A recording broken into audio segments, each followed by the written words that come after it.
जय श्री राम। तो नमस्कार दोस्तों, कैसे हो आप सब लोग। तो आज की कहानी शुरू करते हैं। आज की कहानी जिसका नाम है अघटित घटना। तो कहानी शुरू होती है।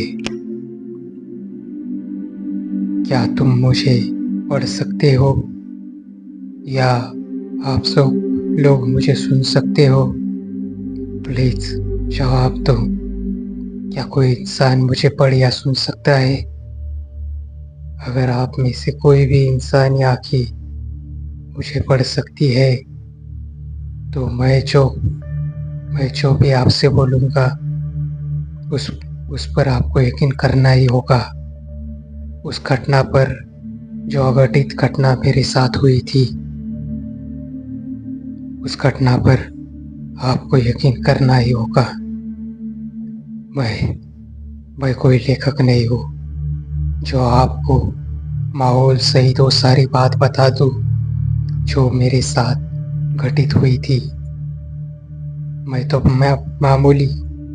मामूली बैंक का एक कर्मचारी हूँ। मतलब कभी था। कितना खुश था मैं। 2 साल पहले मुझे बैंक में नौकरी लगी थी। फिर मैंने जिस लड़की से प्यार किया उससे शादी भी हो गई और हमारी जिंदगी में एक नन्ही सी बच्ची भी आई। हम सब कितने सुकून में थे। इतना सुकून मुझे मेरी पूरी जिंदगी में कभी नहीं मिला, बचपन में भी नहीं। लोगों को उनका बचपन फिर से एक बार जीने की तमन्ना होती है, पर मुझे ऐसी कोई भी आरज़ू नहीं है कि मैं जाकर फिर से वो बचपन जीऊं। मैं तो उस बचपन को याद भी नहीं करना चाहता, उस दाहक बचपन को। हाँ, वहीं से तो सब शुरू हुआ था।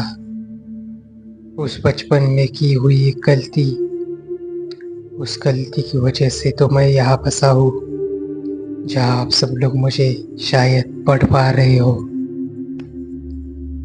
पढ़ पा रहे हो ना? पता नहीं इस वक्त कोई मुझे पढ़ भी पा रहा है या नहीं, लेकिन फिर भी मैं अपने आप बीती आपको सुनाऊंगा। मेरा बाप एक मंत्र तंत्र करने वाला बहुत ही पापी इंसान था। अपनी उम्र के 8 साल उसने अफ्रीका में गुजारे थे डोडो जादू के लिए।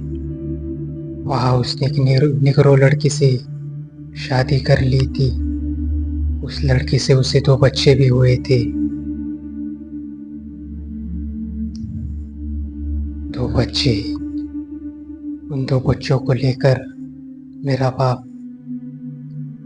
भारत वापस लौट आया था। उनमें से एक बच्चा मैं हूँ। तो मेरा बाप भारत लौट आया, लेकिन वो माँ को साथ नहीं लाया। माँ को तो उसने ही अफ्रीका की जमीन में गाड़ दिया था, मारकर वही दफना दिया था। मेरा पापी बाप चाहता था कि मैं और मेरा भाई धनु यहाँ भारत के सबसे बड़े तांत्रिक बने। उसका यही सपना था। मैं अपने भाई के साथ बड़ा हो रहा था और बाप हम दोनों को तंत्र सिखाने की कोशिश में जुट गया था, लेकिन मुझे उन सारी चीज़ों में कोई दिलचस्पी नहीं थी। मुझे उन चीज़ों से घिन से आ जाती थी। इसलिए मैं नॉर्मल बच्चों की तरह स्कूल जाने लगा। लेकिन मैंने नोटिस किया कि मेरे स्कूल के लड़के एक एक कर गायब हो रहे हैं और पुलिस को भी पता नहीं चल रहा है कि स्कूल के बच्चे कहाँ लापता हो रहे हैं।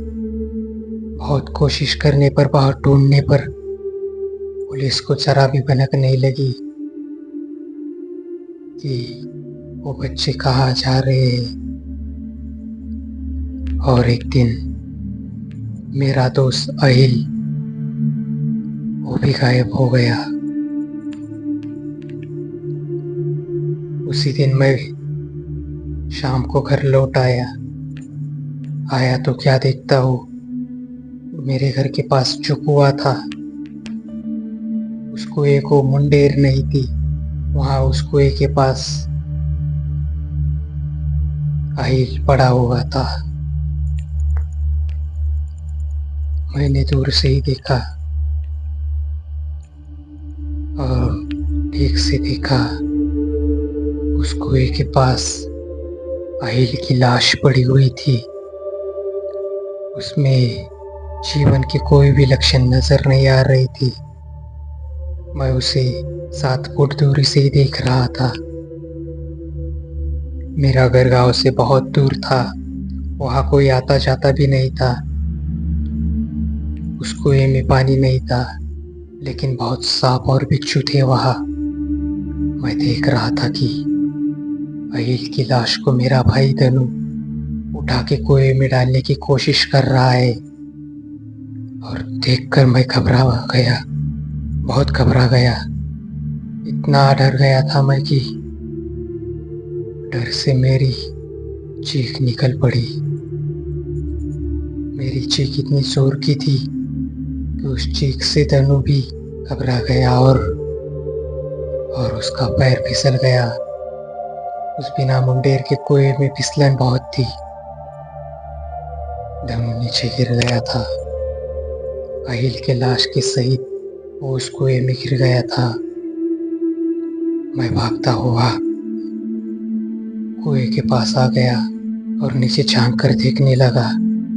मेरा जुड़वा भाई धनु नीचे की जमीन पर आंखें खुली की खुली करके पड़ा था। वो अपनी पलकें भी नहीं झपका रहा था। शायद उसके गर्दन की हड्डी टूट चुकी थी और खून सब तरफ बिखर पड़ा था। मुझे सब तरफ खून ही खून नजर आ रहा था। टेढ़ी गर्दन से वो मुझे देखे जा रहा था और अहिल की लाश उसके बाजू में पड़ी थी। पर वहां सिर्फ अहिल की लाश ही नहीं थी, वहां उस कुएं में उन सब की लाशें थी जो मेरे स्कूल से गायब हुए थे। वे सारे बच्चे कंकालों के रूप में या लाशों के रूप में वहां पड़े हुए थे। वो नजारा बहुत ही रो था। मैं वो नजारा देख ही रहा था कि तभी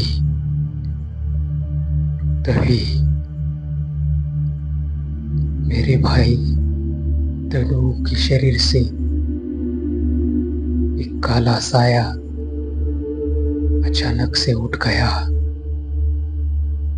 उसके शरीर से जैसे वो उठ खड़ा हुआ था, जैसे इतने सालों से वो धनु के शरीर में बस रहा था। और उसके निष्प्राण होते ही वो साया उठ गया था। वो साया टेढ़ा मेढ़ा होता हुआ खुद को संभाल रहा था। मैं उस साये को देख ही रहा था। उस साये की आंखें लाल सर्द थी और उसकी लंबी जबान बाहर लपक रही थी। वो साया कुएं की दीवार पर अब चढ़ने लगा था। वो फिसल रहा था और फिर चढ़ने की कोशिश कर रहा था। मुझे वो साया बहुत ही विकृत लगने लगा, बहुत ही विकृत। मैं भागता हुआ पुलिस स्टेशन गया। पुलिस स्टेशन के लिए मैं बहुत भागा था। उसके बाद मैं पुलिस को लेकर वहां आया, उस कुएं के पास। थोड़ी देर बाद पुलिस ने मेरे बाप को गिरफ्त में ले लिया था। तो मेरे बाप ने सब कुछ उगल दिया। मतलब मेरा जुड़वा भाई धनु मैं बनकर स्कूल में जाता और स्कूल के बच्चों को बहला फुसला कर यहाँ इस कुएं के पास लेकर आता। उन्हें लगता कि मैं ही हूँ, लेकिन वो मेरा भाई धनु होता। मेरे भाई के पास बहुत सी विद्याएं थी। जिससे वो मेरी आवाज में बात भी कर सकता था। फिर मेरा बाप और भाई दोनों मिलकर उन बच्चों को पत्थर से कुचलकर मार डालते। उसके बाद उनकी लाशों पर हल्दी लगाकर और नमक से डुबोकर इस कुएं में फेंका जाता। अब मैं वर्तमान में वापस आता हूँ। मैं और मेरी पत्नी बच्चे के साथ बहुत खुश थे।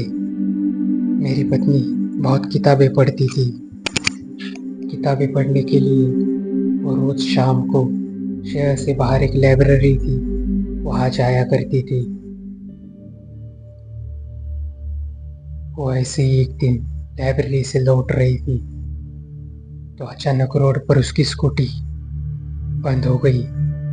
वो स्कूटी वैसी ही थी, मतलब 4-5 किक मारने के बाद चालू होती थी।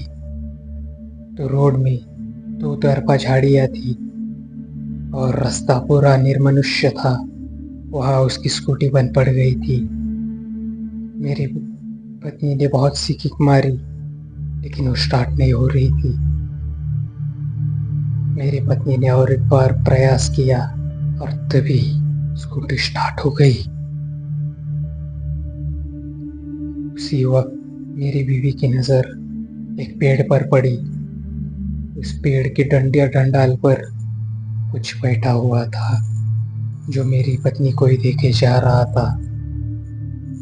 मेरी पत्नी ने स्कूटी बहुत तेज दौड़ाई, इतनी तेज कि स्कूटी हवा से तेज बातें करने लगी।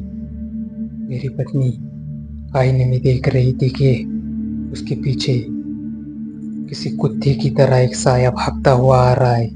वो साया जिसकी आंखें लाल जर्द थी और जुबान बाहर निकली हुई, वो साया मेरी बीवी के पीछे भाग रहा था। 4 पैरों पर किसी कुत्ते की तरह हाँफता हुआ मेरे बीवी के पीछे वो भाग रहा था।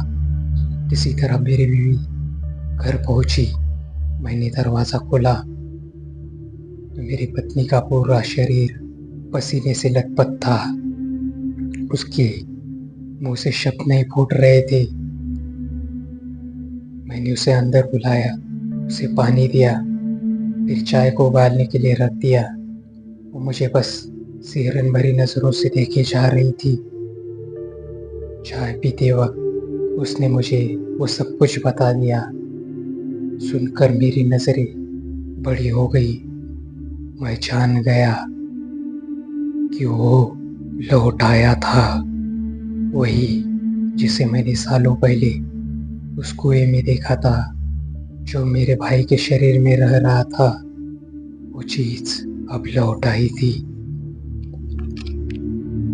मेरे शरीर पर कांटे आने लगी। मैं जस का तस बैठा रहा और अगले दिन किसी ने एक काले रंग की किताब मेरी पत्नी को गिफ्ट दी। एक कुरियर बॉय वो किताब लेकर आया था। घर पर कोई नहीं था, मैं अकेला था। मैंने किताब रिसीव कर ली और कुरियर बॉय को ठीक से देखने लगा। कुरियर बॉय के जिस्म पर बहुत पुरानी शर्ट और मैली सी शर्ट पहनी हुई थी और उसने चेहरे पर एक रुमाल बांधा हुआ था। और वो कुरियर बॉय गर्दन टेढ़ी कर मुझे ही देख रहा था, एकटक घूरे जा रहा था वो मुझे। मैंने किताब ली और किताब को ऊपर से नीचे देखा, फिर उसे पीछे भी देखा, उसके पन्ने पलटे। मुझे किताबों के बारे में इतनी जानकारी नहीं है, लेकिन पता नहीं क्यों मुझे वो किताब आकर्षित कर रही थी। कुछ आकर्षण था उस किताब में जो मुझे अपनी तरफ खींच रहा था।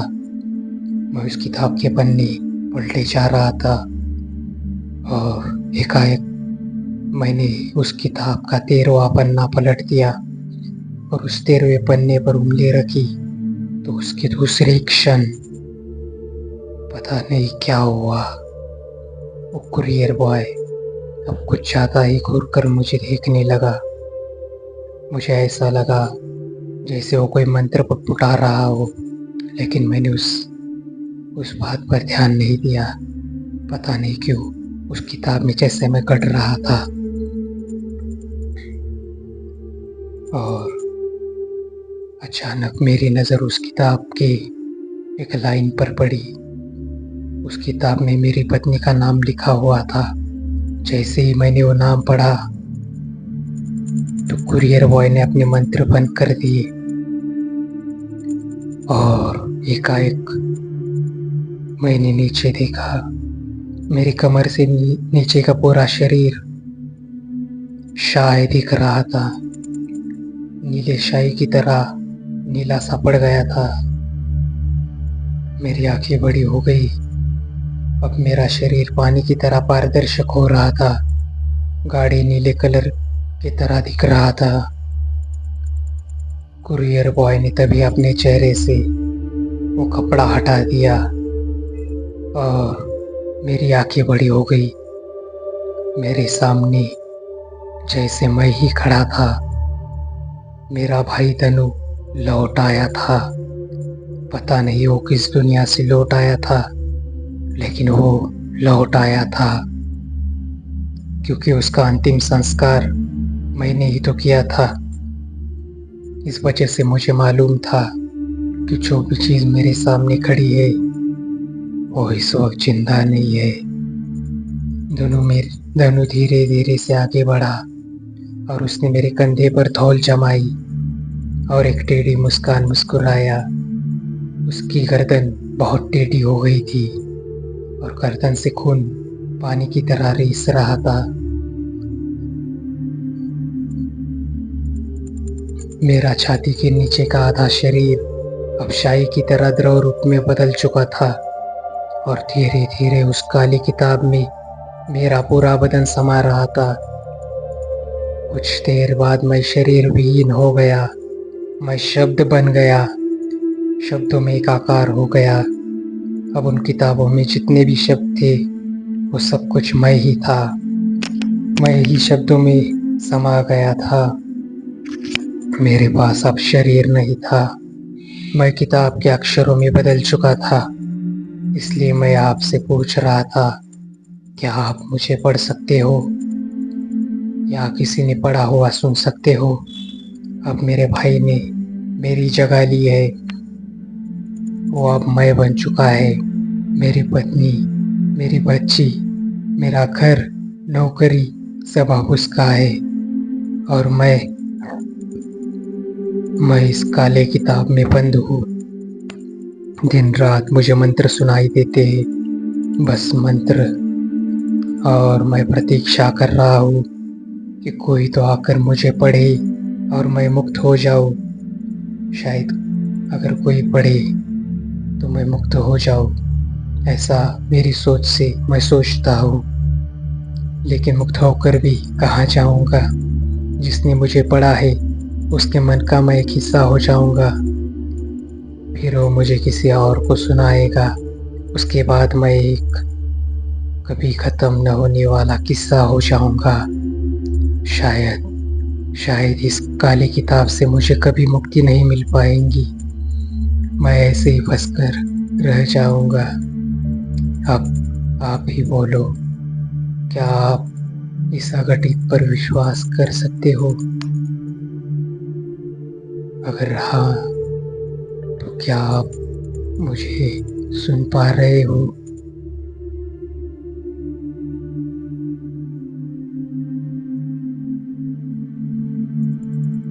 तो उम्मीद करता हूँ कि आपको ये कहानी पसंद आई होगी।